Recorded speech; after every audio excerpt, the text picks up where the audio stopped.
योग ज्ञानम, योग संबंधित सभी जानकारियों के लिए कमेंट और सब्सक्राइब करें।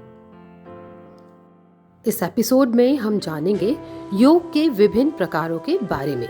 आज पूरे विश्व में योग की 20 से भी अधिक विधियां प्रचलित हैं। इन विधियों को 2 भागों में वर्गीकृत किया जा सकता है। पहला, पारंपरिक योग विधियां, दूसरा, आधुनिक योग विधियां। आइए पहले जानते हैं योग की पारंपरिक विधियों के बारे में। शुरुआत करते हैं श्रीमद् भगवद गीता से, जिसके अनुसार भक्ति योग, कर्म योग, अष्टांग योग और ज्ञान योग ही योग की मुख्य धाराएं हैं। इनमें ज्ञान योग से श्रेष्ठ है ध्यान योग, ध्यान योग से श्रेष्ठ है कर्म योग और कर्म योग से श्रेष्ठ है भक्ति योग। इसके अतिरिक्त भी योग की कई अन्य पारंपरिक विधियां हैं। जानते हैं इन सभी के बारे में। पहला है भक्ति योग। श्रीमद् भगवद गीता के 12वें अध्याय के दूसरे श्लोक के अनुसार, मय्या वेश्य मनो ये माम नित्य युक्ता उपासते श्रद्धया परयोपेतासते में युक्त तमा मतः। जो व्यक्ति अपना मन सिर्फ मुझ में लगाता है और मैं ही उनके विचारों में रहता हूँ, जो मुझे प्रेम और समर्पण के साथ भजते हैं और मुझ पर पूर्ण विश्वास रखते हैं, वो उत्तम श्रेणी के होते हैं। यही भक्ति योग का सार है। मीराबाई, सूरदास आदि संतों ने भक्ति योग के द्वारा ही मोक्ष प्राप्त किया।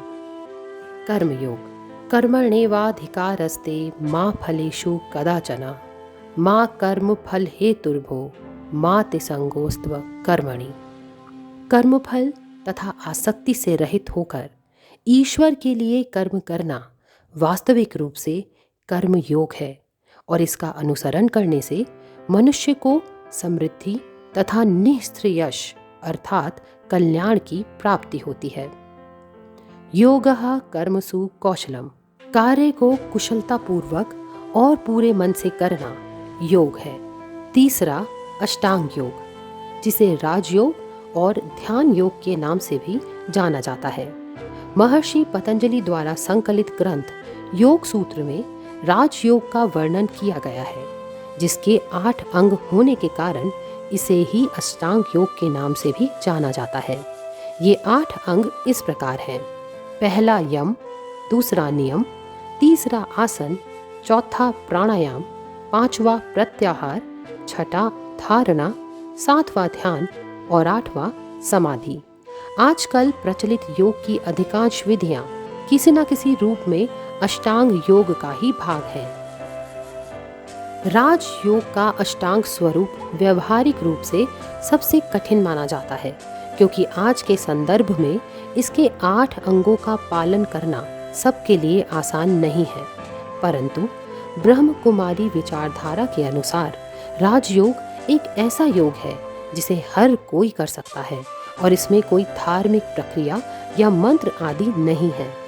इसे कहीं भी और किसी भी समय किया जा सकता है, अतः ये सरल और आसान है। ज्ञान योग। इस स्थूल शरीर में ज्ञानेंद्रियां सूक्ष्म होने से श्रेष्ठ हैं। ज्ञानेंद्रियों से सूक्ष्म मन और मन से सूक्ष्म बुद्धि और बुद्धि से भी सूक्ष्म आत्मा है।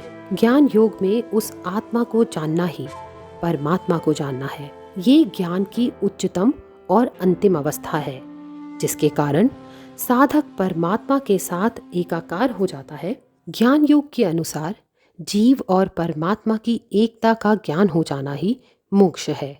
ज्ञान प्राप्ति के साधन है वेद, पुराण, आध्यात्मिक पुस्तकों का पाठन और गुरु कृपा। हठ योग।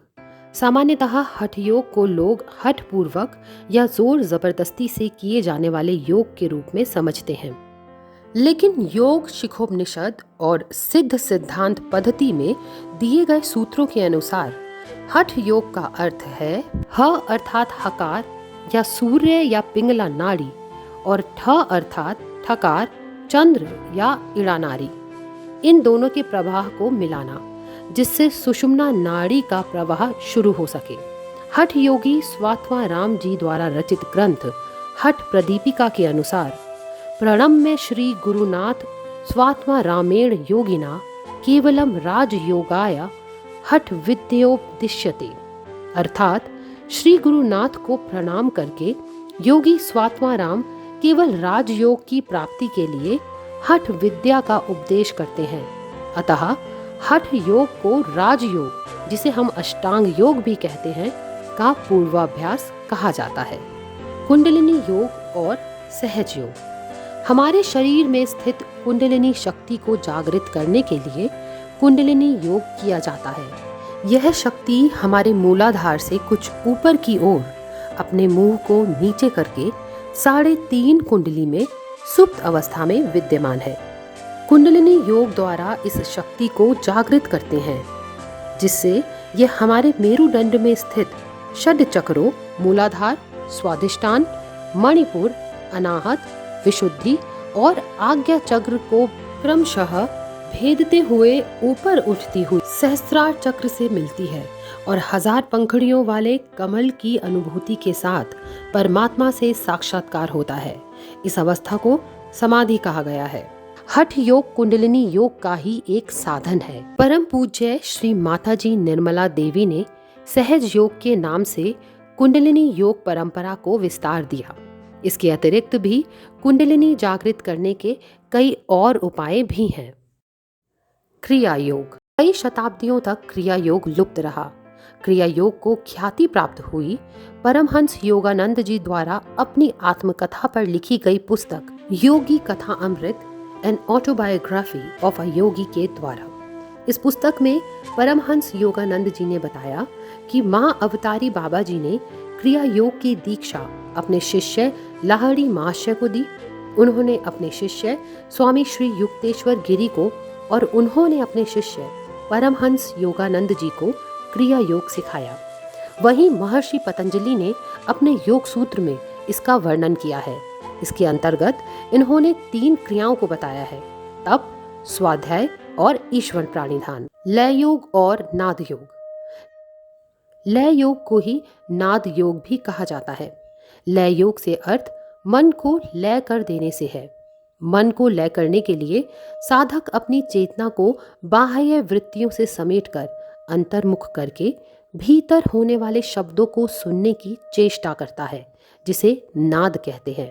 नाद बिंदु उपनिषद में इसकी पूरी साधना प्रक्रिया बतलाई गई है। इस नाद को सुनने के लिए साधक किसी आसन में बैठकर भ्रामरी मुद्रा में बाहर से वृत्तियों को समेटकर अंदर में नाद को श्रवण करने के लिए केंद्रित करते हैं। शिव संहिता में विभिन्न प्रकार के अनहद नाद बताए गए हैं। ऐसा कहा जाता है कि नाद श्रवण की साधना के प्रारंभ में मधुमक्खी की बनभनाहट, इसके बाद वीणा, तब शहनाई और तत्पश्चात घंटे की ध्वनि और अंततः मेघ गर्जन आदि की ध्वनियां साधक को सुनाई पड़ती हैं। इस नाद श्रवण में पूरी तरह लीन होने से मन लय हो जाता है और समाधि की अवस्था प्राप्त हो जाती है। मंत्र योग और जप योग। मंत्र योग में साधक मंत्रों जैसे गायत्री मंत्र आदि का जप करते हुए साधना करते हैं। इन मंत्रों के स्वरों में एक विशेष कंपन होता है जो आत्म चेतना की भूमि को स्पर्श कर उसे जागृत कर देता है।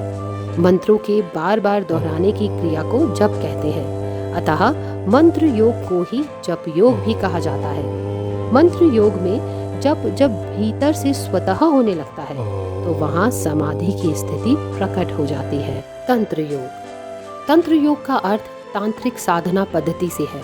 तंत्र योग के अनुसार सृष्टि के महाकारण शिव हैं और उन्हीं के द्वारा ज्ञान का नादात्मक प्रसार हुआ है। इसलिए तंत्र योग शास्त्र में अनेक ग्रंथ शिव पार्वती, भैरव भैरवी या उमा माहेश्वर के संवाद के रूप में हैं। इस तरह तंत्र शास्त्र का उद्गम महाशिव से माना गया है। तंत्र के मूल स्रोत 3 देवता माने गए हैं।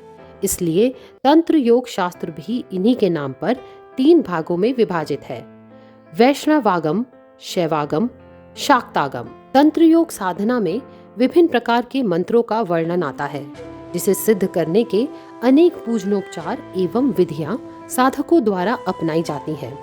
तांत्रिक अनुष्ठानों द्वारा मंत्रों को सिद्ध करने से अनेक सिद्धियों की प्राप्ति होना बतलाया गया है। अभी तक आपने जाना भारत की पारंपरिक योग पद्धतियों के बारे में। आइए अब बात करते हैं योग की आधुनिक पद्धतियों की, जो इस प्रकार है। विन्यास योग। विन्यास का अर्थ है चीजों को व्यवस्थित करना, अतः विन्यास योग मतलब आसनों को एक क्रम में व्यवस्थित करना।